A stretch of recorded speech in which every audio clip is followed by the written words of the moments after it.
આજરોજ સરકારશ્રીની સૂચના મુજબ વહીવટી તંત્ર દ્વારા ભવ્ય તિરંગા યાત્રાનું આયોજન કરવામાં આવ્યું. સરકારની સૂચના મુજબ 11 તારીખથી લઈ અને 15 તારીખ સુધીમાં અલગ અલગ વિભાગો દ્વારા તિરંગા યાત્રાનું આયોજન કરવામાં આવેલું, જેમાં આજે સાવરકુંડલા વહીવટી તંત્ર દ્વારા ભવ્ય તિરંગા યાત્રા કાઢવામાં આવી.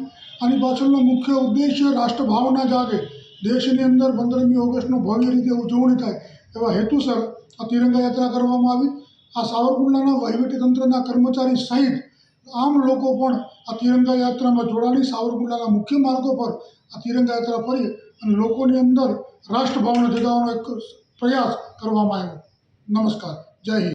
ભારત દેશની શાન એવા તિરંગા યાત્રા સમગ્ર દેશ જ્યારે ઉજવી રહ્યો છે, ત્યારે આજરોજ સાવરકુંડલા નગરપાલિકા વિસ્તારમાં જિલ્લા વહીવટીતંત્રની સૂચના મુજબ સમગ્ર તાલુકા વહીવટીતંત્ર દ્વારા નગરપાલિકા વિસ્તારમાં તિરંગા યાત્રાનું આયોજન કરવામાં આવેલું હતું, જેમાં સ્થાનિક નાગરિકો સહિત તમામ શાળા પરિવાર તેમજ નગરપાલિકા કચેરી અને અન્ય વિભાગના તમામ કર્મચારી મિત્રોએ ભાગ લીધો હતો.